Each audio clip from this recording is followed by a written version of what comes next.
Android lecture series में हमारा next lecture है जिसमें हम सर्विसेज एंड एंड्रॉयड को डिस्कस करेंगे। तो एंड्रॉयड में जो सर्विसेज हैं वो एक स्पेशल कंपोनेंट होता है जो लंबे समय से चल रहे ऑपरेशन वर्क को करने के लिए बैकग्राउंड में चलाने के लिए एप्लीकेशन को सुविधा प्रदान करता है। किसी भी एप्लीकेशन के बैकग्राउंड में ये कोई भी अगर टास्क ज़्यादा बड़ा है, काफ़ी टाइम तक चल सकता है, उसको चलाने के लिए सुविधा प्रदान करता है, एग्जीक्यूट करने के लिए सुविधा प्रदान करता है। ये एक सेवा कि एक सर्विस का मुख्य उद्देश्य यह सुनिश्चित करना है कि जो भी एप्लीकेशन की बैकग्राउंड में जो एप्लीकेशन बैकग्राउंड में सक्रिय है रहे, ताकि उपयोगकर्ता जो भी यूज़र है एक ही समय में कई सारी एप्लीकेशन को एक साथ चला सकें। तो सर्विस ये भी सुनिश्चित करता है कि कोई भी एप्लीकेशन है वो बैकग्राउंड में एक्टिव रहनी चाहिए, और जिससे कि क्या होगा कि से यूज़र जो है वो अपने एंड्रॉयड फ़ोन में कई सारी एप्लीकेशन को एक साथ चला सकता है।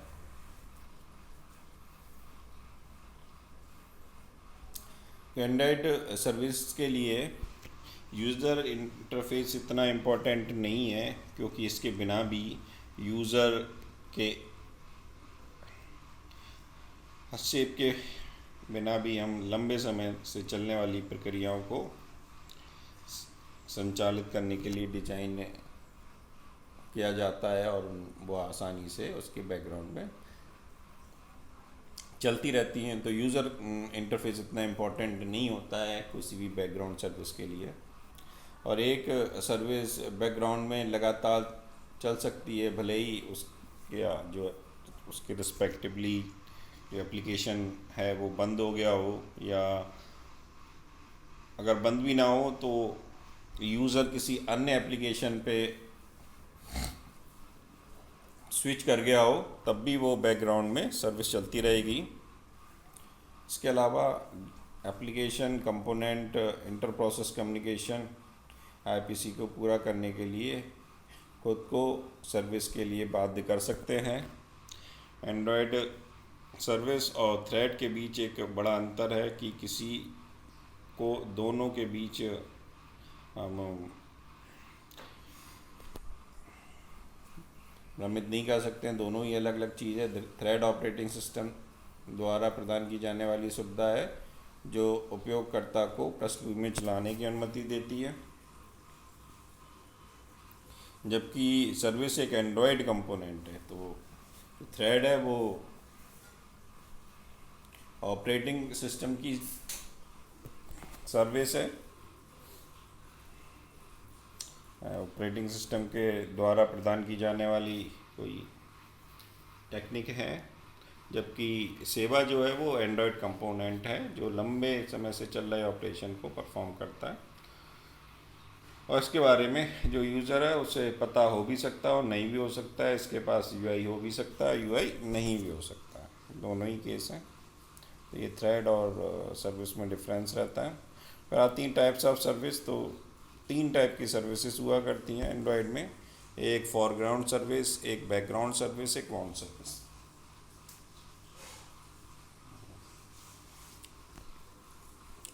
फॉरग्राउंड सर्विस तो जो भी उपयोगकर्ता वर्ग परफॉर्म कर रहे हैं उसको सूचित करने वाली जो भी सर्विस है उसको फॉरग्राउंड सर्विस कहा जाता है, यानी कि जो आपके सामने परफॉर्म हो रही, जैसे कि हम यहाँ वीडियो लेक्चर दे रहे हैं यूट्यूब पे, तो ये जो सर्विस है वो सभी को दिखाई दे रही है, और मैं भी उससे डायरेक्टली इंटरेक्ट कर पा रहा हूँ। अगर अपने डॉक्यूमेंट को ऊपर नीचे कर पा रहा हूँ, जो भी मेरा तो डायरेक्टली इंटरेक्शन हो रहा है मेरा इससे, तो ये फॉरग्राउंड सर्विस है। जबकि इस जो बैकग्राउंड में इसकी क्या सर्विस चल रही है, जो इसका वीडियो कंटेंट बनना है, वो स्क्रीन रिकॉर्ड हो रही है, वो तो ये बैकग्राउंड सर्विस चल रही है। बाउंड सर्विस कौन सी होंगी इसमें? बाउंड सर्विस होंगी कि मेरी वॉइस इसके संग में रिकॉर्ड हो रही है, तो वो बाउंड है वीडियो लेक्चर में मेरे। तो उपयोगकर्ता, चलो फॉरग्राउंड पर आ जाते हैं। उपयोगकर्ता चल रहे कार्य के बारे में प्रदान की गई सूचनाएं द्वारा सेवा की बातचीत कर सकते हैं। जो भी इंफॉर्मेशन है उसको द्वारा सर्विस के से हम कम्युनिकेशन कर सकते हैं, जो भी इंफॉर्मेशन हमारे पास है। जैसे कि कोई फ़ाइल डाउनलोड करने में या यूज़र डाउनलोड करने में उसके प्रोग्रेस को ट्रैक कर सकता है या स्टॉप कर सकता है उस प्रक्रिया को, या फिर से शुरू भी कर सकता है। तो ये फोरग्राउंड सर्विस होती है। नेक्स्ट आती है बैकग्राउंड सर्विस। तो बैकग्राउंड जो सर्विस है उसमें यूज़र का इंटरफेस नहीं होता है। तो जैसे कि मैं भी नहीं कर पा रहा हूँ कि अगर जो रिकॉर्डिंग हो रही है स्क्रीन की वो ऑटोमेटिकली हो रही है, जो भी स्क्रीन पे शो हो रहा है। ये सेवाएं उपयोगकर्ता को चल रहे बैकग्राउंड कार्यों में के इंफॉर्मेशन भी नहीं देती हैं और उपयोगकर्ता भी उन तक नहीं पहुंच सकता है।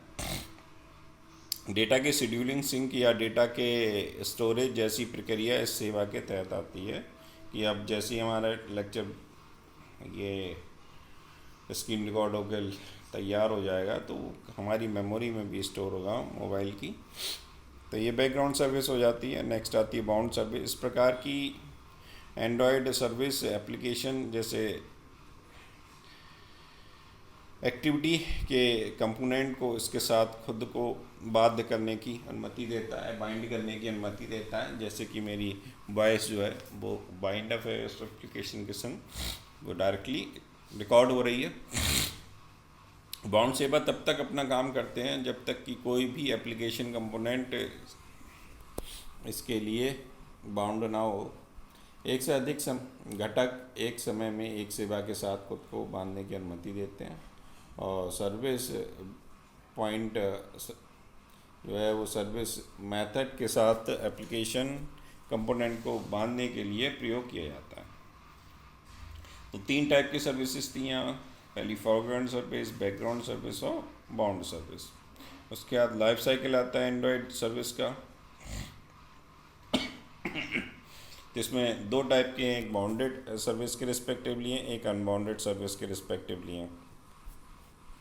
तो सर्विस अगर अनबाउंड है तो सर्विस स्टार्ट करेंगे हम, स्टार्ट सर्विस फंक्शन कॉल करके, उसके बाद वो सर्विस क्रिएट की हो जाएगी ऑन क्रिएट मेथड से। उसके बाद हम उसे स्टार्ट करेंगे, इनकी एक्टिविटी अब रनिंग स्टेज में आएगी और उसके बाद सर्विस जो है रन करने लगेगी। यानी कि अब सर्विस रन करने के बाद अगर कंप्लीट हो जाएगी सर्विस, तो एग्जीक्यूशन उसका कंप्लीट हो जाएगा तो सर्विस को स्टॉप किया जाएगा और डिस्ट्रॉय किया जाएगा ऑन डिस्ट्रॉय, और फिर सर्विस को शट डाउन किया जाएगा। ये लाइफ साइकिल रहता है अनबाउंड सर्विस में। फिर बाउंडेड सर्विस में पहले बाइंड किया जाएगा सर्विस को, फिर क्रिएट की जाएगी सर्विस ऑन क्रिएट मेथड से, फिर बाइंड करेंगे हम ऑन बाइंड, और यूज़र किसी भी सर्विस के लिए इंटरेक्शन यहाँ पर कर सकता है। फिर उसके बाद बाइंड करने के बाद वो सर्विस रनिंग करेगी और फिर अनबाइंड करेंगे। अनबाइंड होने के बाद में अगर में दोबारा ज़रूरत पड़ रही किसी अदर सर्विस की बाइंड करने की तो रिवाइंड करेंगे, और रिवाइंड करने के बाद फिर इसे अनबाइंड करेंगे और फिर लास्ट में सर्विस जो हमारी कंप्लीट हो जाएगी तो डिस्ट्रॉय करेंगे और उसके बाद सर्विस को शट डाउन कर दिया जाएगा। तो ये सर्विस एंड्रॉयड सर्विस का लाइफ साइकिल रहता है। इसके कंपोनेंट्स जो हमने बताए हैं वो हम डिस्कस कर लेते हैं। सर्विस स्टार्ट, तो जो भी एप्लीकेशन कंपोनेंट है वो स्टार्ट सर्विस नाम की विधि को कॉल करके अपनी सर्विस शुरू करता है। एक बार सर्विस शुरू होने के बाद सर्विस बैकग्राउंड में उसके लगातार चल सकती है, भले ही जो कंपोनेंट है जिसने उसे शुरू किया हो वो नष्ट हो जाए। और सर्विस के एग्जीक्यूशन को रोकने के लिए हमारे पास 2 मेथड्स हैं कि अगर आप एग्जीक्यूशन रोकना चाहते हो, एक पहला मेथड है स्टॉप सर्विस विधि को कॉल करके, या सर्विस स्टॉप सर्विस विधि का उपयोग करके खुद भी रुक सकती है। नेक्स्ट आता है बाउंड सर्विस। बाउंडेड सर्विस जब क्लाइंट सर्वर इंटरफेस में हम उसे सर्वर के रूप में माना जाता है, इस रास्ते एंड्रॉयड एप्लीकेशन कंपोनेंट से जो सर्विस के लिए अनुरोध भेज सकते हैं और रिजल्ट प्राप्त कर सकते हैं। एक सेवा को तब तक बाउंड नहीं कहा जा सकता जब तक कि कोई एप्लीकेशन कंपोनेंट स्वयं को बाइंड सर्विस फंक्शन कॉल करके सर्विस से बांधता नहीं है। यानी कि जब भी कोई एप्लीकेशन कंपोनेंट अपने आप को बांधेगा तो वो बाइंड सर्विस फंक्शन को कॉल करेगा और तभी हम उसे कहेंगे वो बाउंड सर्विस में है। इस सेवा के एग्जीक्यूशन को रोकने के लिए हमें सभी कंपोनेंट को अनबाइंड सर्विस विधि का उपयोग करके सेवा से खुद को अलग करना होता है, अनबाइंड होना पड़ता है। तो ये अनबाइंड सर्विस होती है, बाउंडेड सर्विस होती हैं।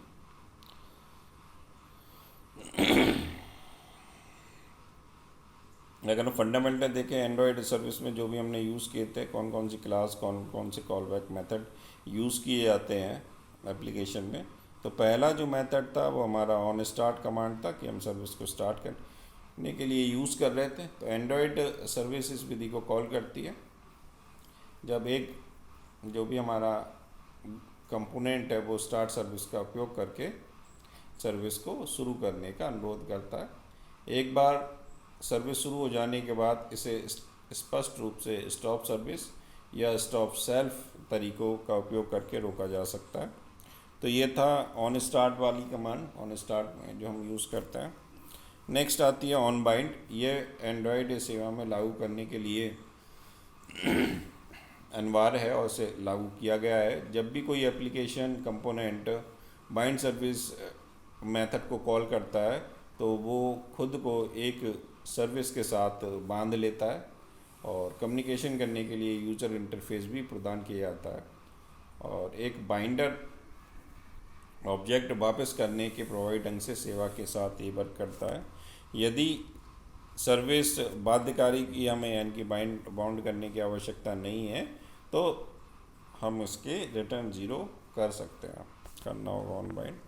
उसके बाद अनबाइंड। एंड्रॉयड सिस्टम इस विधि को लागू करता है जब सभी यूज़र या एक विशेष सेवा इंटरफेस से हट जाना चाहते हैं, कोई भी कंपोनेंट नहीं रहना चाहता है बाउंडेड, तो हम अनबाइंड सर्विस का या हमारा जो भी कंपोनेंट्स थे जिनका यूज़ कर रहे थे हम बाइंड करके उनका वर्क कंप्लीट हो जाता है तब हम उन्हें अनबाइंड करते हैं। फिर आता है रिवाइंड। जब भी यूज़र की जो सर्विस है अगर किसी वजह से इंटरफेस उसका ब्रेक हो जाता है तो भी हम नए सर्विसेज को दोबारा से कंपोनेंट्स को यूज़र को बांध सकते हैं। तो इस विधि के लिए हमें ऑन रिवाइंड फंक्शन को कॉल करना होता है। On create. जब कोई भी सेवा बनाई जाती है तो हम ऑन स्टार्ट या ऑन बाइंड का उपयोग करते हैं विधि में, एंड्रॉयड सिस्टम इस विधि। फिर उसके बाद ऑन क्रिएट फंक्शन को कॉल किया जाता है और एक बार सेटअप करने के लिए, किसी भी फंक्शन को सेटअप करने के लिए, सर्विस को सेटअप करने के लिए हमें ऑन क्रिएट फंक्शन का यूज़ करना होता है। On destroy. जब कोई सर्विस अब उपयोग में नहीं रहती है तो सिस्टम इस विधि को अंतिम रूप से कॉल करके नष्ट करने के ठीक पहले एक मैसेज डिस्प्ले कराता है और जितनी भी सर्विस की में रजिस्टर्ड यूज़र्स होते हैं, थ्रेड्स होते हैं, रिसीवर्स होते हैं और जो भी अदर रिसोर्सेस हैं उनको यहाँ से क्लियर करा जाता है और फिर उनको यहाँ से अलग कर दिया जाता है, डिस्ट्रॉय कर दिया जाता है। तो ये थी हमारा सर्विस एंड्रॉयड